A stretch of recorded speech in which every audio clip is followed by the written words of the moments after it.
네, 소상공인 온라인 판로 교육에서 포털에서 1등하는 우리 매장에 대해서 강의를 진행할 문주현 강사입니다. 저는 현재 커리어연구소 A라는 교육회사에서 대표를 맡고 있고 취창업 교육을 전문으로 하고 있습니다.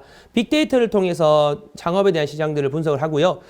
이 부분들이 가장 궁금하신 부분들이 많으실 것 같아요. 왜냐하면 지금 1차수부터 4차수까지 강의를 하고 있어서 이제 빅데이터를 통해서 볼 수 있는 방법들은 무엇이 있는가라고 말씀드리는데요. 한 번 더 말씀드릴게요. 여러분들이 빅데이터를 직접 분석하셔서 하는 것보다 어떤 언급량이 많아지고 데이터에 대한 송출이 많은 것인지를 볼 수 있는 부분들을 설명드릴까 합니다. 포털에서 1등한 우리 매장인데요.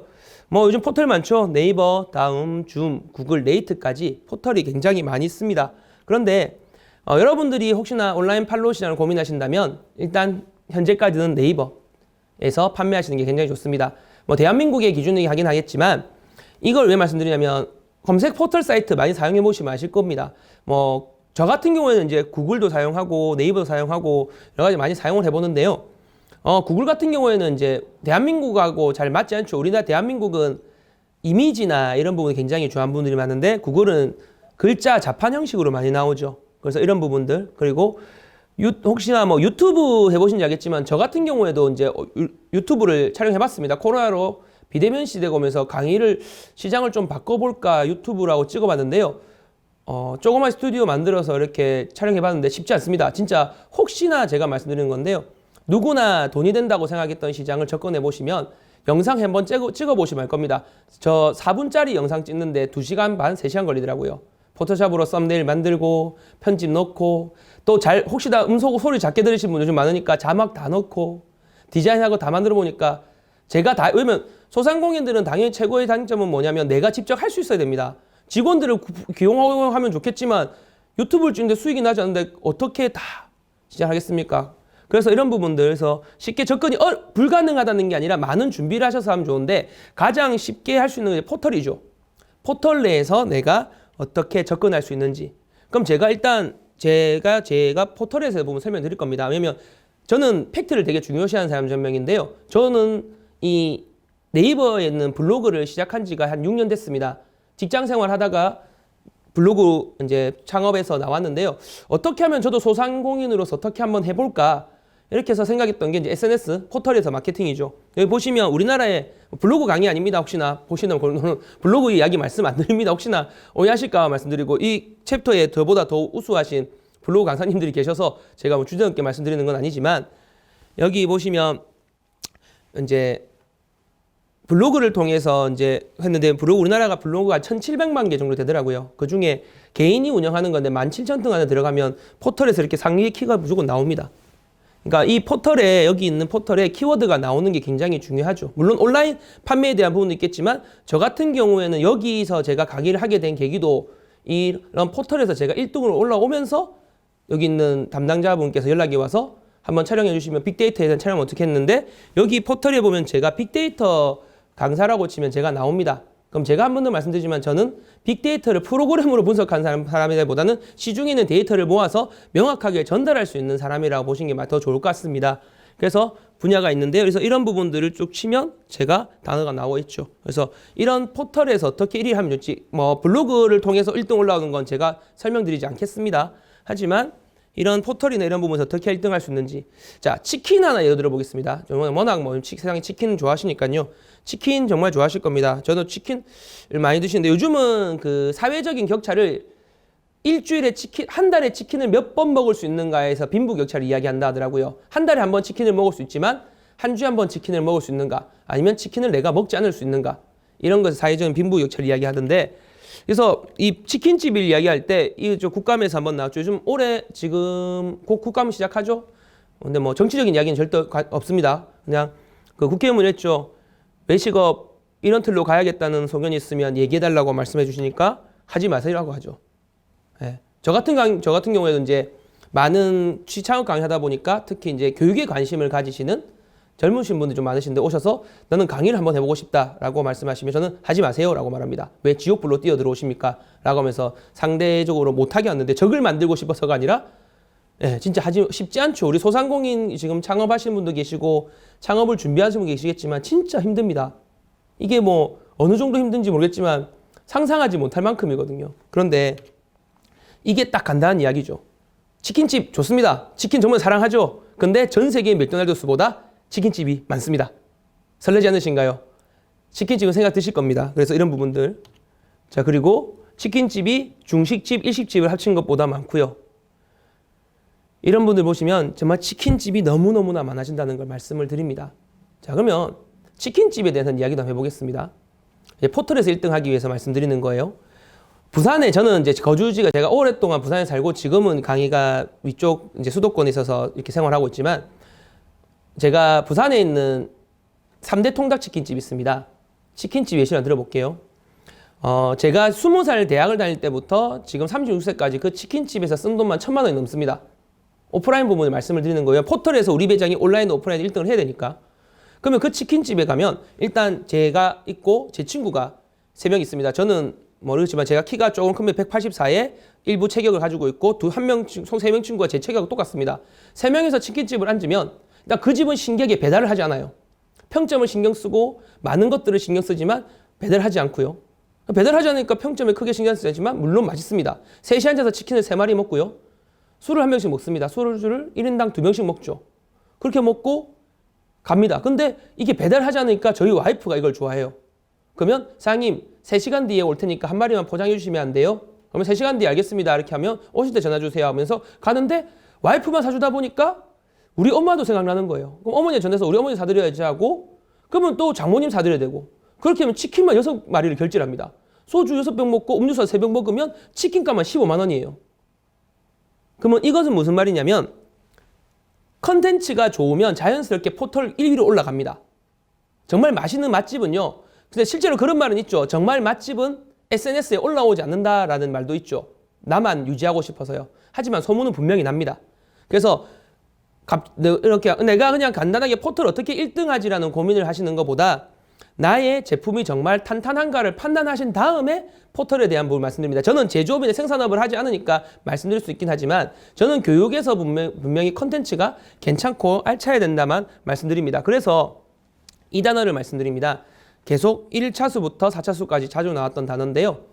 슬세권에 대한 단어를 말씀드립니다. 슬세권은 슬리퍼와 세권의 합성어입니다.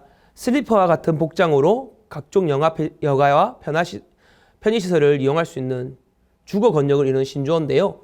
그러니까 슬리퍼를 신고 이동이 얼마나 가능한지. 그러면 이 말은 무슨 말이냐면 제가 부산 서면에 지금 본가가 있고 와이프가 거주하게 되면서 저희 집 반경 500m 거리에 치킨집의 개수입니다. 이거 보이시나요? 어마어마하죠. 여기 있는 치킨집의 수가 어마어마합니다. 진짜 한 집에 어떤 건물을 보면 한 블럭에 치킨이 5개 있습니다. 근데 신기한 건 여기 포털 사이트에 지도에 항상 이 업체만 1등이 나와요.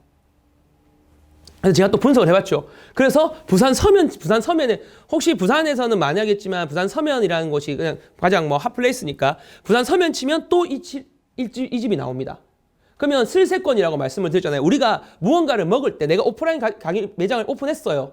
오픈하게 되면 당연히 포털에서 내 가게가 노출이 돼야 사람들이 많이 옵니다. 그런데 이런 부분은 여기서도 항상 1등이 나오고 여기서도 1등이 나오죠. 이거는 무슨 말이냐면 이 언급량이 많다는 거예요. 그래서 있죠. 우리 쉽게 생각해보면 되게 간단해요. 치킨 먹으면 이런 생각하실 겁니다.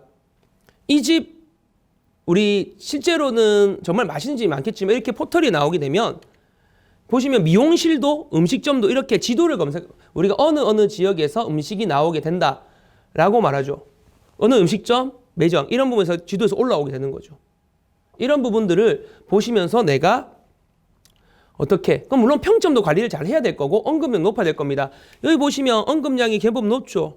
그러면 여기서 제가 봤는데 이 업체에서는 이벤트를 확률이 굉장히 높다는 거죠. 물론 맛있으니까 부분도 있을 거고요. 그래서 이런 부분들이 있어서 이런 상단에 혹시나 포털 사이트에 1페이지에 올라오지 않으면 상단에 노출하지 않으면 실제적으로 아무도 보지 않습니다. 그래서 이런 부분들에 대해서 포털 사용자들은 내 주위 업체들이 있을 때 구매를 한다는 겁니다. 온라인에 파시는 분도 있겠지만 포털 사이트 부분이니까 오프라인도 언급 드리는 겁니다.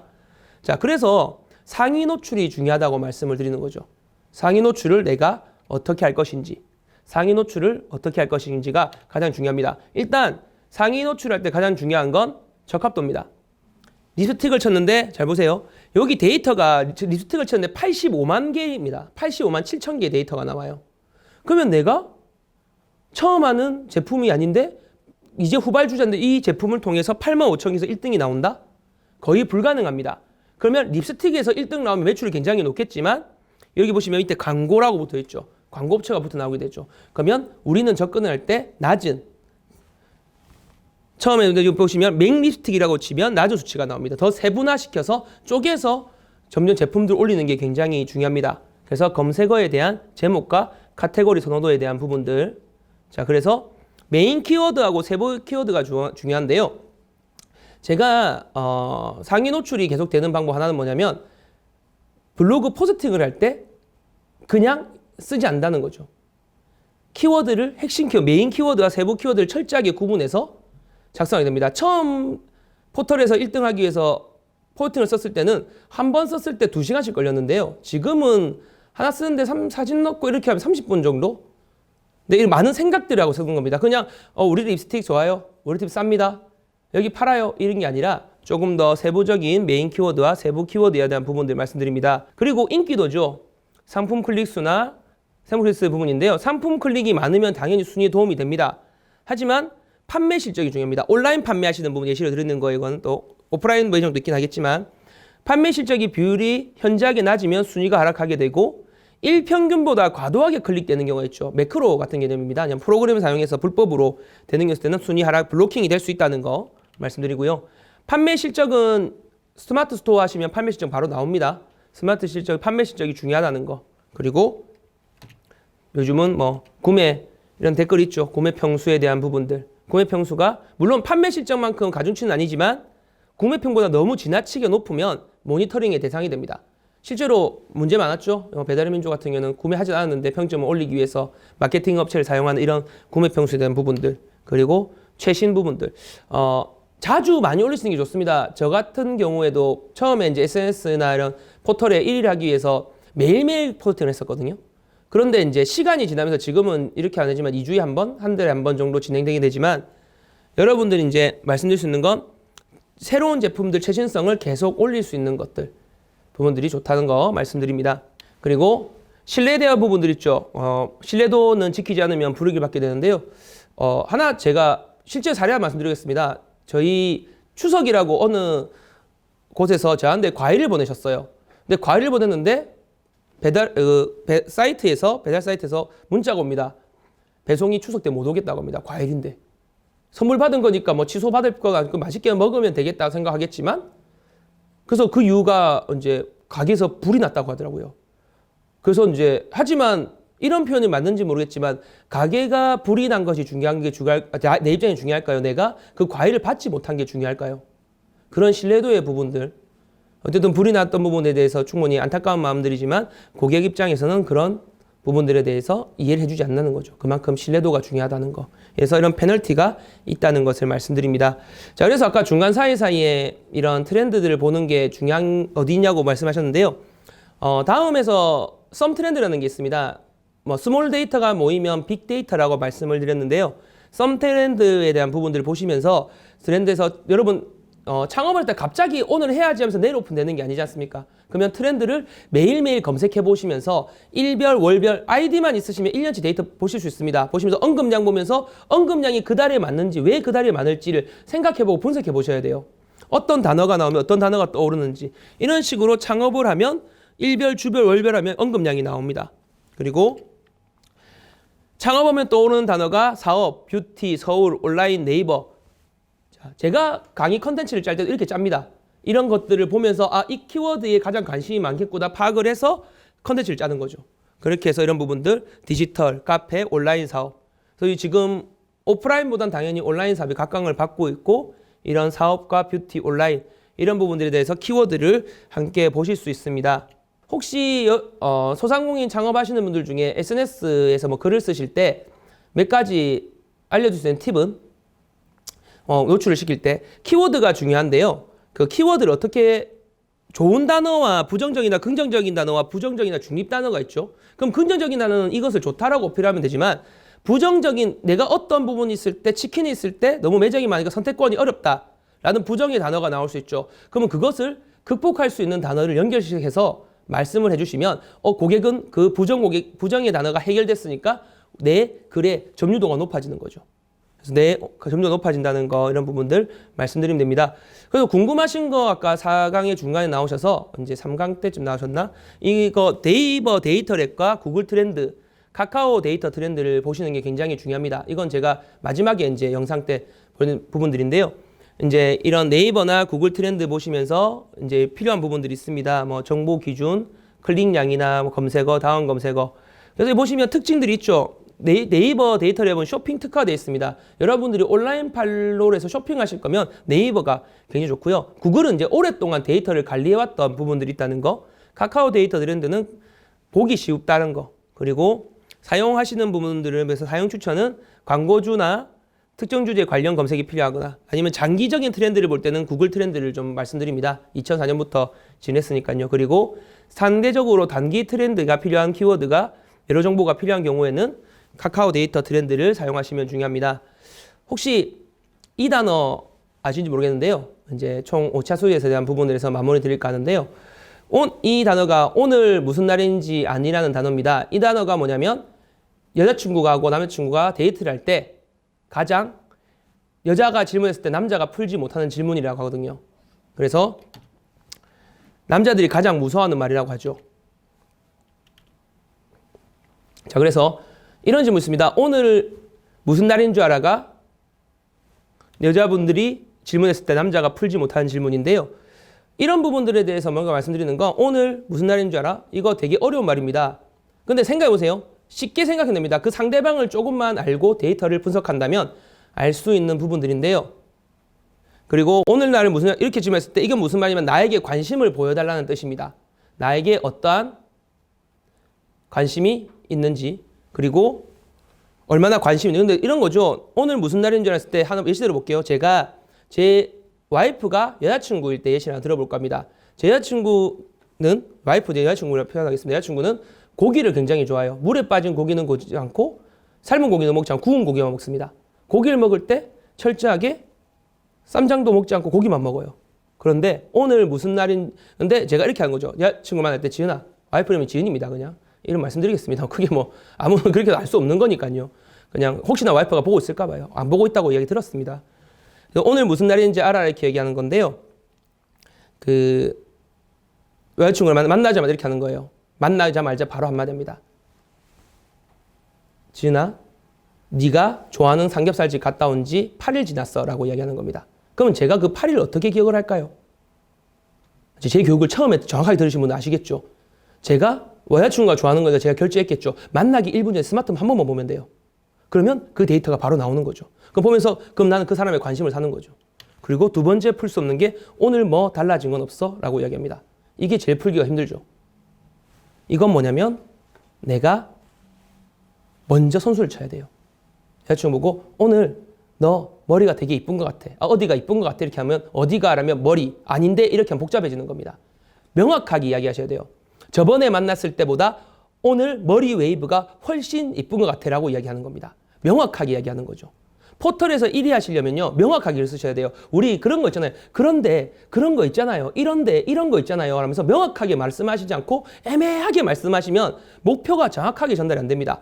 상대방이 무엇을 원할지를 데이터를 분석해서 이것을 필요하구나. 썸 트렌드나 데이터 트렌드를 통해서 확인한 다음에 그걸 통해서 글을 쓰셔야지 그냥 우리 제품이 좋습니다 라고 말하면 누구나 좋은 거죠. 이런 부분들 그리고 뭐 잘못한 거 없어에 대한 부분들인데요.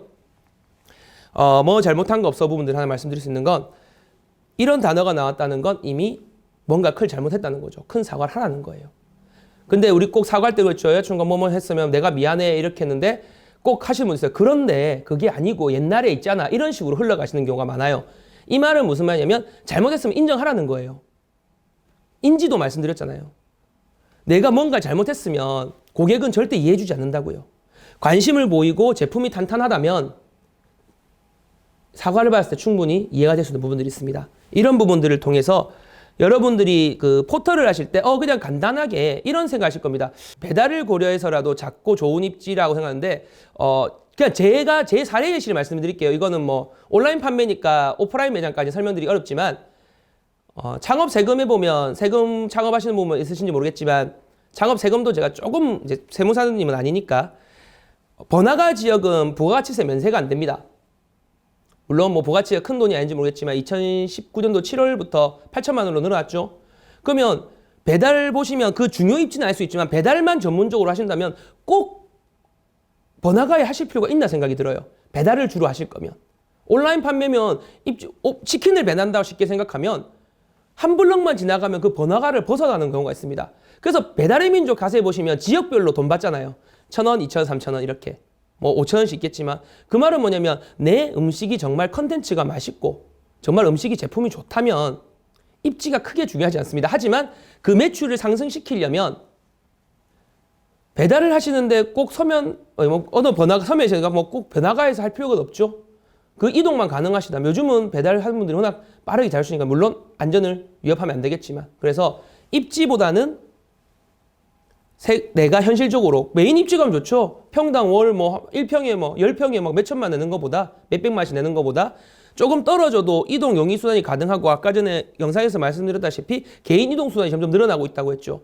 그런 물류의 시스템이 늘어났다고 했을 때는 큰 어려움 없다고 봅니다. 하지만 욕심이 나신다면 메인 상권에 하시면 좋겠지만 저는 개인적으로는 데이터를 분석해 봤을 때 배달만을 생각하신다면 조금 떨어진 곳에 사셔도 워낙 요즘 개인 오토바이 보시면 아시죠? 그 잘 배달해 주시니까 그런 부분에서 큰 어려움은 없을 것 같습니다. 이렇게 오늘 교육을 마무리하게 됐고요. 많은 고민되실 겁니다. 5차수까지 다 보신 분들 있으실 거고 중간부터 보실 분들 있을 건데요. 너무 크게 생각 안 하셨으면 좋겠습니다. 빅데이터라고 해서 내가 이 빅데이터를 너무 크게 무엇을 해야겠다. 이런 개념보다 내 주위에 있는 상황들을 유심히 바라보고 제가 말했던 트렌드들을 보면서 상위 노출을 시키고 제품이 튼튼하다면 여러분들의 창업에 빅데이터가 그렇게 어렵게 적용되지 않고 쉽게 적용이 될 수 있을 거라고 생각합니다. 이렇게 교육을 마무리할 거고요. 5차시 동안 100분 동안 함께 해주셔서 너무나 감사드립니다. 수고하셨습니다.